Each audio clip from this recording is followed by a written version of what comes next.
भगवान चंद्रदेव अपनी प्रकाश से, अपनी उस छटा से अमृत बरसाएं। और लोग तो अपने छतों पर खीर रखते हैं, वो खीर भी अमृतमय होती है, लोग उसका प्रसाद के रूप में पान करते हैं।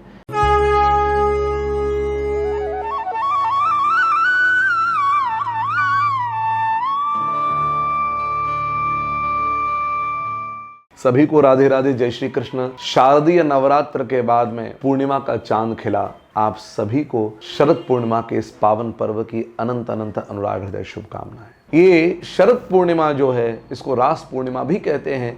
श्रीमद् भागवत महापुराण में रास पंचाध्यायी जो पंच प्राण है, उसमें भगवान श्री शुकाचार्य कहते हैं, भगवान पिता रात्रि शरदोत्फुल्ल मल्लिका वीक्षरंतुम मनश्चक्रे योग मायामुपाश्रितः। ये शरद पूर्णिमा की जो रात्रि है, इसमें महारास जो होने जा रहा है, इसका नायक जो है वो भगवान है। लेकिन एक बात है, नायक भगवान है, स्थल भी अलौकिक है, श्रीधाम वृंदावन, यमुना का पुलिन पावन तट। तो जो नायिका हैं वो भी मनुष्य नहीं है, न मानुष्य कथंचन, उनमें एक भी मनुष्य नहीं। कोई देव कन्या है, तो कोई गोलोक की गोप कन्या है, तो कोई ऋषिजा हैं, दंडकारण्य वन की 4 प्रकार की गोपिकाएं हैं यहाँ पर। अरे सामान्य रूप से कहें तो समझने के लिए इतना ही काफी है कि देवादिदेव महादेव भी इस महारास में गोपी रूप में ही प्रवेश करते हैं, महादेव रूप में नहीं करते। इसलिए श्रीधाम वृंदावन में महारास के समय गोपी रूप से प्रवेश किए हुए भगवान शिव वृंदावन में उनका गोपेश्वर धाम है। तो गोपी शब्द या गोपी भाव या गोपी की स्थिति ये क्या है, इसको समझने के लिए आपको इतना समझना पड़ेगा कि गो शब्द का अर्थ क्या है, पी शब्द का अर्थ क्या है। गो माने इंद्रियां हैं और पी माने पान करना है। अपने इंद्रियों से जो श्री कृष्ण रस का पान करती हैं वो गोपी, जिनका जीवन समर्पित है। ये सारा संसार, ये गोपी और कृष्ण का मिलन क्या जानते हो क्या है? ये और कुछ नहीं है, प्रकृति और परमात्मा का मिलन है। अब आप कहें प्रकृति और परमात्मा का मिलन, बोले बिल्कुल। तो कहा इसीलिए कृष्ण एक जगह हैं, गोपी आ रही हैं, गोपियां आ रही हैं।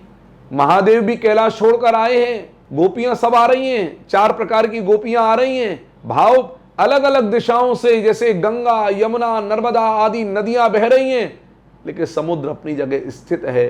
ये समुद्र ही कृष्ण है और ये अनंत अनंत गोपियां ही उन नदियों के समान प्रवाहित होकर के आती हैं और कृष्ण में मिल जाती हैं। अर्थात उस समय गोपी और कृष्ण का ऐक्य दर्शन होता है। इसी का नाम महारास है। पी रही हैं, पान कर रही हैं उस कृष्ण रस को।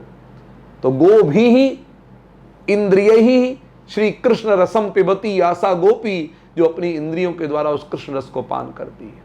हम सब भी कभी गोपी भाव में भगवान अपनी कृपा से हमें कर दें और हम उस स्थिति में पहुंच जाएं जहां मनुष्य की स्थिति का भान ना हो, जहां तन की स्थिति का भान ना हो, जहां आत्मा का मिलन परमात्मा से हो रहा हो। और वो आत्मा जब तक उस स्थिति में नहीं पहुंचेगी, उस व्याकुलता में नहीं पहुंचेगी, वो स्थिति प्राप्त नहीं हो सकती। देह का भान छूटे तब कोई महारास का रसास्वादन कर सकता है।